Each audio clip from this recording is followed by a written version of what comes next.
Now, Jesus taught you the Our Father, but the thing you can't understand is the mother, right? See, God will also comfort you as a mother comforts his own child, her own child, right? So that means there's two qualities of God in one God, right? Mother and father, right? So you were taught the part you can handle with Jesus, right? I'm trying to teach you the part you can't understand quite yet, yeah. How the two are one in Christ Jesus, right? Through the Apostle Paul, right? And John trying to tell you, right? Both men are trying to tell you in their own understanding of it, too. That's like me trying to tell a rocket scientist when I don't know about rocket science yet how to be a rocket scientist, right? It's something that wasn't common knowledge, right? According to the Apostle Paul himself. He called it the hidden wisdom. Wisdom in the Hebrew is also feminine in nature. The first 8 chapters of Proverbs tells you that, right? All the way up to perhaps chapter 9 if you want to read that too. And then Proverbs 31 gives you an ideal woman. But look, ladies, we know you're not perfect, nor are we men. Get off your hobby horse too, right? You're not perfect either, right? None of us are perfect persons. Right? But when you pray this way. Our Father Spirit, our Mother Jerusalem, who art in heaven. Hallowed be thy name. Right? Thy kingdom come, thy will be done. In earth as it is in heaven. I mean, all you got to do is acknowledge the mother and the father, right? And according to the Apostle Paul, right, in Galatians chapter 4, right, Jerusalem is the mother of us all in heaven, and she's above us all, right? With God in heaven. So our mother is also the city Jerusalem in heaven, which we're hearing Jesus's making, right, in a way, out of transparent black gold, right, as glass. Now, the only thing you might really want to add is, like I said, our Father Spirit, Yahweh, which means all breathing, all breath, who he akkad, right?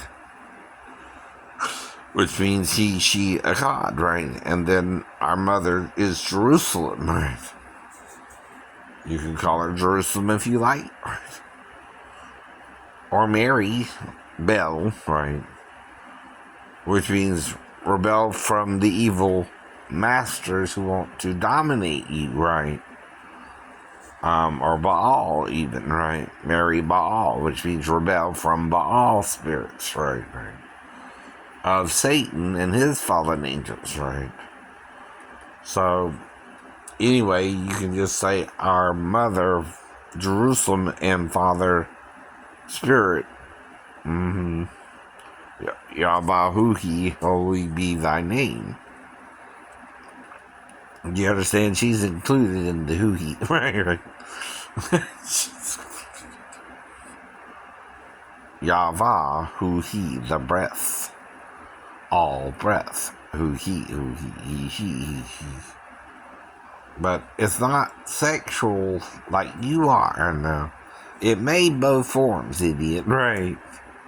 It both made a fatherly form through the male and a motherly form through the female, right? You need both.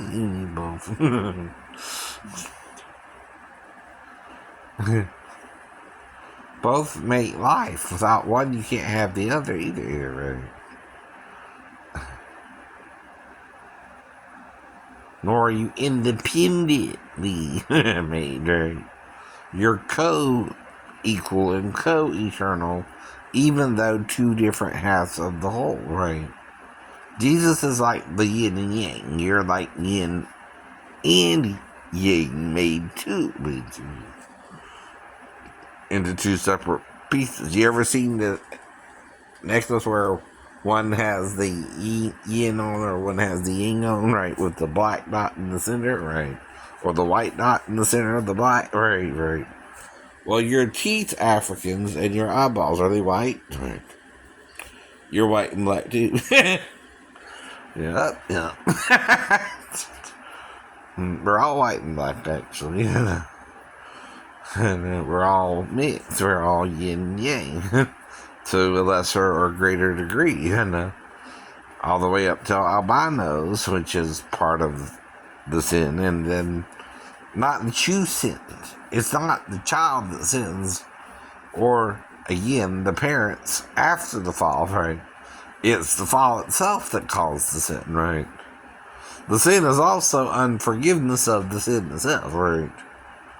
See, it's Adam who didn't confess it correctly, right? After he did it and said he ate of the tree, sarcastically, right? But he thought it was a fruit tree, not the body of Satan itself, right? He didn't realize what it was. He wasn't supposed to actually eat that, right? Do you get that from the story, too, right?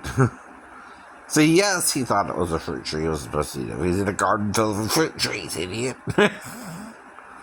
But when he actually ate of it, it was something sexual with the devil in human form, right? Well, that's what the story is alluding to in its parable of telling you what happened, right? It's not coming out and saying it, but it's there in essence, right? When Eve is asked by the serpent, can she eat of every tree in the garden, right? She answered it how Adam told her not to do it, right? Because God just told Adam, don't eat of it, and the day you eat thereof, you will surely die. Eve's answer is more elongated, right? As if someone is telling her something differently there in that part of telling her. Like she asked the question of Adam, right? Well, hey, eating them nuts, where's it at? right. You know, I mean, hey, there's a bunch of trees in this garden, which one is it specifically I'm not supposed to eat of, right? And that way Eve was wiser than Adam, but when he answered her without knowing it wasn't a fruit tree, right, he misled her. And so therefore, we're still hearing the story from his perspective, not the true perspective of God, who knew what was the temptation, which was Satan tempting Adam and Eve into sex with him, right? Not a literal fruit tree. You're biting a piece of apple, right? Even if you did bite a piece of apple, you're not going to cover your genitalia. Unless you're doing something real freaky with the apple. Maybe involving a banana, too. Huh. Right. She did sit in his shadow and taste his fruit with her mouth, right? Hello. In Song of Solomon, right? And comparing him to the apple trees. Now, I don't know if they had banana trees in Israel at the time. I doubt that in Song of Solomon. Days, right.